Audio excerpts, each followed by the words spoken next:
Hi there, Lindsay here, the Frugal Crafter. Today I'm going to show you how to make this super fun Happy New Year card. Of course, you could use this layout and these ideas for a birthday or any other card you want, but I thought it would be really fun for New Year's since maybe you don't have your Christmas cards made, never got them sent out, and it's a little late right now, but you could do New Year's cards and you can actually work those up after Christmas and get them into the mail. And I thought I would use this cute little piggy from Craft because 2019 is the year of the pig in the Chinese zodiac. And I thought this barnyard set was so fun and cute, and I haven't used it as much as I wanted to. You can find the stamps that I used today along with this accessory set where I found his little crown from our sponsor topflightstamps.com. They have the best stamps from all over the world brought to us here in the United States. So they find all those hard to find, gorgeous little stamp companies from the far-flung reaches of the world and bring them here for us to find very easily. I'll also have a coupon code in the video description for you, so make sure you check it out. And I'll have all the products I use listed below. I've got a lot of tips, a lot of tricks, and a lot of fun stuff to impart to you today, so I do hope you enjoy today's tutorial.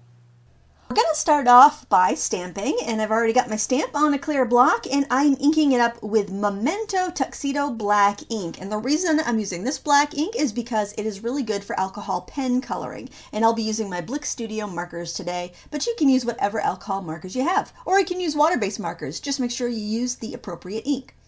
After I got them stamped down there, I put a mask on top. So that's just when you stamp the thing again on a Post-it note and you cut it out. That's going to protect the pig as I stamp on this little crown. I wanted to give him some sort of hat, and I was thinking maybe a top hat, but the crown just won me over. I thought that was really cute. And that's part of the accessories set, and I will link to that as well by Craft. That way you can find everything you need. Now what I'm doing here is just kind of testing out some colors. I wasn't sure what colors I was going to use for the pig, and I wanted to see how well they blended.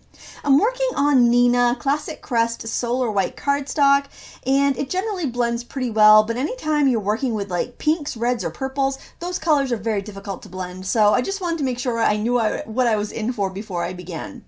I wanted to have a very saturated color here, and I started in with my darker corals and pinks and kind of layered going towards light. Now, some people like to go light to dark first. I did test that out on a scrap, but I just prefer working dark to light whenever possible. I just like the richness of the colors, and I find that on cardstock like Neenah, it does eventually kind of even out a little bit.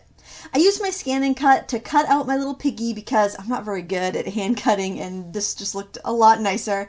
And I'm going to adhere him onto a couple die cuts that I made out of some scrap cardstock that I had. Now this is a really fun product here. It's called an Action Wobble Spring, and what it does is it allows you to make these movable interactive elements on your card. This is super fun for kids' birthday party cards, and anytime you want to have something fun. It would even be cute on a scrapbook, except those are usually in page protectors so you wouldn't see it. But after you adhere the spring to the back of your stamped element and the card, you get just this fun wobble that is just, you can't help but smile.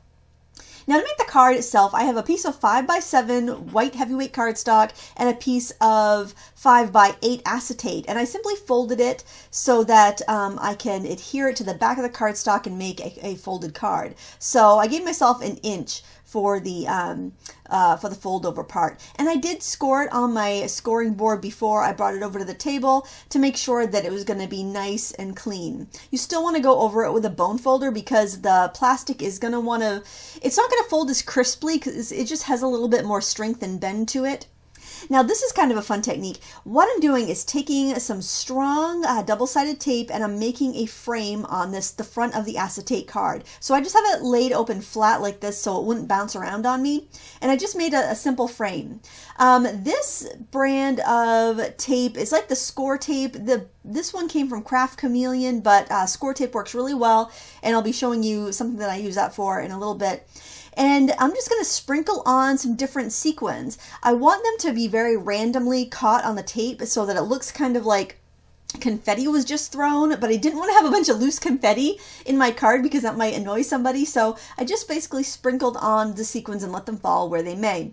And then to help them stick down into the tape, I went over with a brayer. Now the neat thing about tapes like score tape and other double-sided tape that's, you know, really strong, the kind you can rip with the paper backing is that if you heat them, they will grab the materials a lot better. So anytime you're going to work with micro beads or even glass beads or anything like that where you really need a strong adhesion, if you heat it up, now you have to be careful on the acetate that you don't melt the acetate, but when you heat the adhesive, it really activates it. So this time when I rolled over with the brayer, they didn't go flying everywhere. They really stayed put. And that's a really important tip anytime you're using a tape like that and you want to adhere something heavy duty. And then to fill in the gap, so I wouldn't have a bunch of sticky stuff everywhere, I just sprinkled on some sheer orange glitter by Arteza. I like that because it's going to let the clear show through a little bit. You'll see it from both sides, and I just thought it was nice, a different texture than the Mylar sequins. And then I just shook off the excess. And I think this just looks so fun and festive. I think the glitter adds such a fun texture and color, and it fills in all those areas that would otherwise be sticky or you'd have to really fight with sequins to fill in. So yay for glitter. I think it looks better than it would if it was just sequins. So now I'm sticking down the center focal point of the card, the shaky pig part, and I'm using that same strong adhesive, that score tape or generic score tape. And I want to make sure that I have him situated just a little bit lower because I need to make sure my sentiment fits. Now for my sentiment, I die cut. I used just thin die cuts and alphabet die cuts, and I took a 2-inch strip of black cardstock and adhered it to a 2-inch strip of score tape. Then I ran it through my die cutting machine with my thin die cuts. And the nice thing about that is that the dies only cut through the cardstock and adhesive, and it left the backing intact, so I could just peel them off like stickers.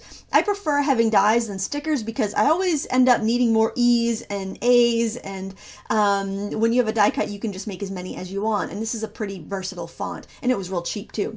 And there you have it. For one last touch on this card, I decided to give him a googly eye because I thought he's going to shake around anyway, so having a googly eye shaking too would just be absolutely fun, and it would be a really cute idea for a birthday card for a kid too, just because we all love those whimsical elements in our lives. And that pretty much does it for this card. I hope you enjoyed this tutorial today, and you can find the products I used in the video description. Don't forget to give me a thumbs up and check out our sponsor, TopFlightStamps.com. Thank you so much for watching. Until next time, happy crafting.